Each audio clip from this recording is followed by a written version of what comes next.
Shalom bien-aimés, ce matin je suis heureux une fois de plus de vous retrouver. J'espère que vous allez bien, j'espère que le Seigneur vous a fait la grâce d'être debout et d'être en santé. Ainsi, comme dans nos coutumes, nous allons élever la voix pour prier et entrer dans notre moment de dévotion. Éternel notre Dieu, notre Roi, nous te bénissons ce matin une fois de plus d'être compté parmi les vivants. Oui, nous te célébrons de ce que ce matin, nous avons encore le souffle de vie. Et nous venons devant le trône de la grâce, demander le secours pour la compréhension du thème de ce matin. Éclaire-nous, édifie-nous, dans le nom précieux de Jésus-Christ. Nous t'avons prié. Amen. Excellent, bien-aimé, dans notre méditation ce matin, nous allons aller tout droit sur le thème, le pouvoir de la langue. La langue est un organe situé dans la cavité buccale qui sert à la mastication, à la phonation et à la déglutition. C'est aussi l'organe du goût. Mais la question est l'unique rôle que la langue joue dans la vie d'un être humain? N'a-t-elle pas d'autre rôle? Que disent les Écritures à ce sujet? C'est ce que nous allons découvrir tout au long de notre dévotion ce matin. Nous allons aller prendre, comme d'habitude, quelques passages qui vont soutenir la méditation de ce matin. Allons rapidement dans Proverbe 18, le verset 21. La Bible déclare, la mort et la vie sont au pouvoir de la langue. Quiconque l'aime en mangera les fruits. Et l'apôtre Jacques enchérit toujours sur le sujet avec Jacques chapitre 3, le verset 4 à 9. Il dit, voici, même les navires qui sont si grands et qui poussent et que poussés par des vents impétueux sont dirigés par un très petit gouvernail au gré du pilote. De même, la langue est un petit membre et elle se vante de grandes choses. Voici comme un petit feu peut embraser une grande forêt. La langue aussi est un feu. C'est le monde de l'iniquité. C'est la langue qui est placée parmi nos membres, souillant tout le corps et enflammant le cours de la vie, étant elle-même enflammée par la géhenne. Verset 7. Toutes les espèces de bêtes et d'oiseaux, de reptiles et d'animaux marins sont domptés et ont été domptés par la nature humaine. Mais la langue, aucun homme ne peut la dompter. C'est un mal qu'on ne peut réprimer. Elle est pleine de venin mortel. Verset 9. Par elle, nous bénissons le Seigneur notre Père, et par elle, nous maudissons les hommes faits à l'image de Dieu. Verset 11. La source fait-elle jaillir par la même ouverture l'eau douce et l'eau amère. Ainsi, nous découvrons que la langue n'a pas simplement le rôle de l'organe du goût, elle revêt aussi un rôle purement spirituel. Et dans la culture judéo-chrétienne, nous voyons effectivement que la langue joue un rôle fondamental dans le sens de bénir des vies et de pouvoir maudire aussi des vies. Alors, je vais commencer par introduire le premier pouvoir que la langue a. La langue a un premier pouvoir, c'est le pouvoir de la vie. Oui, la langue a le pouvoir de la vie. Qu'est-ce que cela signifie quand nous disons que la langue a le pouvoir de la vie? C'est-à-dire qu'elle peut motiver, elle peut encourager, elle peut enseigner, elle peut même apporter les oracles de Dieu aux personnes qui sont dans le besoin. Mais cette même langue aussi a le pouvoir de la mort, parce que la Bible nous dit la mort et la vie sont au pouvoir de la langue. C'est avec cette même langue que nous pouvons décourager quelqu'un, c'est avec cette même langue que nous pouvons médire sur une personne, salir le nom de quelqu'un. Et l'apôtre Jean dit que, l'apôtre Jacques, autant pour moi, dit que la langue est embrasée par un feu. Ainsi, je me pose la question, quel est le feu qui a sur ta langue? Est-ce le feu du Saint-Esprit ou le feu qui provient tout droit de l'enfer?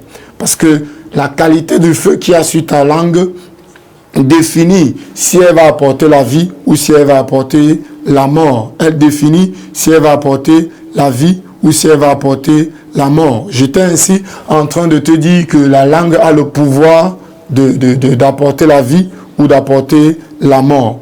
Cependant, elle n'a pas simplement ce pouvoir-là. Elle a aussi le pouvoir de bénir. Elle a aussi le pouvoir de bénir. Elle a le pouvoir de bénir ou de maudire.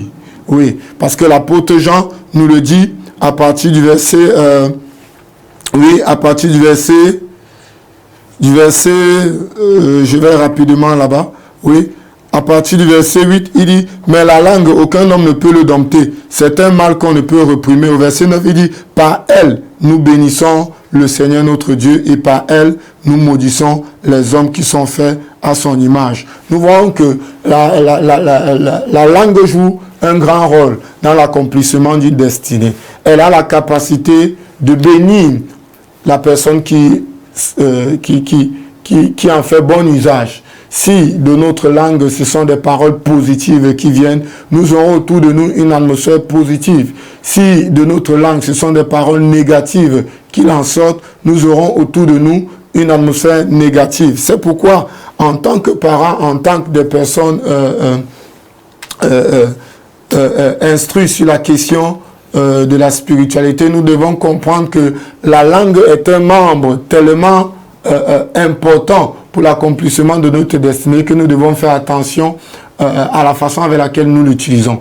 Par exemple, l'apôtre Jacques va encore dire que si un homme se croit spirituel, il doit savoir tenir sa langue. Il doit savoir tenir sa langue. Je vais aller rapidement sur ce verset parce qu'il est bon que nous le lisons. Oui. Dans Jacques chapitre... Voilà.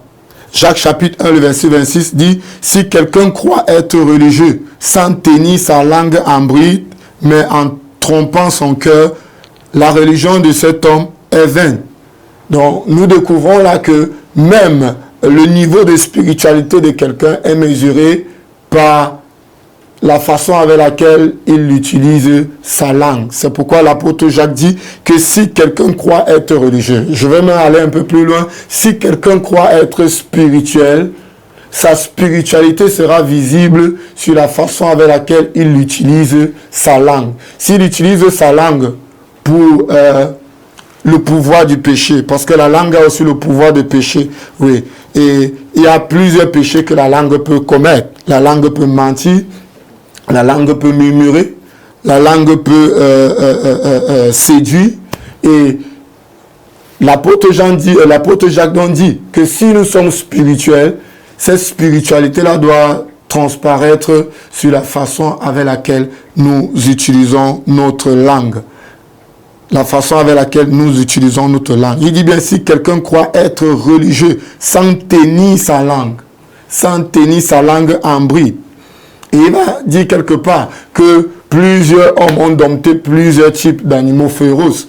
Mais la langue jusqu'ici n'a pas été domptée par la majeure partie des hommes. Seuls les hommes spirituels parviennent à dompter leur langue. Mais les hommes charnels, généralement, le pouvoir de la langue est incliné beaucoup plus à faire du mal, beaucoup plus à détruire la vie des autres, beaucoup plus à médire contre les autres. Et ce matin, nous sommes là pour vous faire découvrir le pouvoir de la langue, afin que vous preniez conscience sur comment est-ce que vous allez faire désormais usage de votre langue. Oui, et les Écritures nous disent rapidement dans le livre d'Éphésiens chapitre 4, le verset 29 jusqu'au verset 30. Il est écrit qu'il ne sorte de votre bouche aucune parole mauvaise. Aucune parole mauvaise. Mais s'il y a lieu, quelques bonnes paroles qui servent à l'édification, à communiquer une grâce à ceux qui l'entendent. Ceux qui entendent nos paroles peuvent être meurtris par ces paroles. Ceux qui entendent nos paroles peuvent être bâtis, édifiés par nos paroles. Et quelque part même, l'usage de notre langue attriste le Saint-Esprit. Parce que dans la suite du verset de Éphésiens 4, le verset 29, au verset 30, la Bible dit « N'attristez pas le Saint-Esprit par lequel vous avez été scellés pour le jour de la rédemption. » Il se peut que certaines personnes ont mis le Saint-Esprit en sourdine simplement par l'usage de leur langue. Parce que la langue a le pouvoir de pouvoir nous donner, d'expérimenter l'assistance que le Saint-Esprit est censé apporter dans la vie du croyant. Mais cela découle du type du feu qui a sur notre langue. Si c'est le feu du Saint-Esprit qui a sur notre langue, je vous assure, certainement, vous n'allez pas rater l'assistance du Saint-Esprit. Mais si c'est le feu de l'enfer qui a sur votre langue, l'enfer sera votre quotidien au jour le jour. C'est la raison pour laquelle nous trouvons des foyers où, à cause de la façon avec laquelle certains conjoints, certains partenaires de vie ne savent pas tenir leur langue, tout à coup, ils ont blessé leur conjoint au point où il a une mauvaise perspective de sa personne. Il y a des amis comme ça que tu peux avoir, qui ne savent pas tenir leur langue. Ils parlent légèrement et ils parlent de façon blessante. Et ça peut diminuer la confiance en soi. Surtout auprès de nos enfants. Nous devons faire attention à ce que nous leur disons. Oui, parce que la langue a le pouvoir de pouvoir motiver des personnes. Je vais même aller jusqu'à dire que la langue est un allié ou un ennemi. Tout dépend de comment nous l'utilisons. Notre langue peut devenir un allié pour notre vie, un allié pour la vie de nos enfants, un bon coach pour nos employés dans notre lieu de travail. Il y a des patrons qui ne savent pas bien parler à leurs employés. Et tout à coup, l'employé qui pouvait se donner à 100% se retrouve en train de donner uniquement à 50% de son potentiel, simplement à cause d'une parole qu'on peut lui avoir dite. C'est pourquoi, bien aimé, puisque nous sommes en train de découvrir le pouvoir qu'il y a dans la langue, à partir d'aujourd'hui, nous devons prendre des bonnes résolutions. Nous devons prendre des bonnes résolutions pour faire ce que Éphésiens 4, verset 29 nous dit. Qu'il ne sorte de votre bouche aucune parole mauvaise. Aucune parole mauvaise. Parce que les paroles mauvaises détruisent, elles ne construisent pas. Les paroles de grâce, au contraire, construisent. C'est pourquoi il dit qu'il ne sort de votre bouche aucune parole mauvaise. Mais s'il y a lieu, quelques bonnes paroles. Engageons-nous à ce que notre langue ne produise que de bonnes paroles. De bonnes paroles pour nous-mêmes. Apprenons à nous auto-motiver nous-mêmes par le type de paroles qui sortent de notre bouche. Des fois, vous parlez avec quelqu'un et il va vous dire, je ne sais pas ce que je vais devenir. Je ne suis capable de rien. Ça, c'est quelqu'un dont la langue continuera toujours à détruire la vision qu'il a de lui-même. Par contre, il y a des personnes qui savent faire usage de la langue pour une bonne parole sur eux-mêmes. Oui, et aussi sur les autres. Parce qu'ici, nous voulons souligner le fait que le pouvoir de la langue, c'est qu'il a la capacité d'influencer la personne qui s'exprime et d'influencer ceux qui l'entendent. Nous voyons qu'elle contribue même à ce que la vie soit agréable pour nous-mêmes et pour les autres. C'est fort de cela que nous devons faire attention. Oui, nous devons faire attention. Alors la langue permet de bénir et la langue permet de maudire. Et quel est le feu qui a sur ta langue? Ça définit la source qu'il jaillira de cela. Parce que la langue est une source pour une bonne parole ou pour une mauvaise parole, pour une bénédiction ou pour une malédiction. Oui, et laissez-moi vous dire que lorsque nous faisons usage de notre langue, sur la durée, il peut être difficile d'annuler ce que la langue a déjà dit. Par exemple, dans Josué chapitre 6, le verset 28, il y a un homme qui a été maudit. La Bible dit, maudit soit l'homme, maudit soit devant l'Éternel l'homme qui s'élèvera pour reconstruire cette ville de Jéricho. Il en jettera les fondations au prix de son fils aîné. Et nous savons qu'il y a un homme qui s'est levé pour rebâtir cette ville et il a perdu son fils aîné simplement parce que quelqu'un s'était levé pour apporter une parole de malédiction. Oui, une parole prononcée par notre langue peut avoir une portée telle que ni les années passées, ni la distance, ni les efforts humains ne peuvent l'altérer, l'effacer ou l'annuler.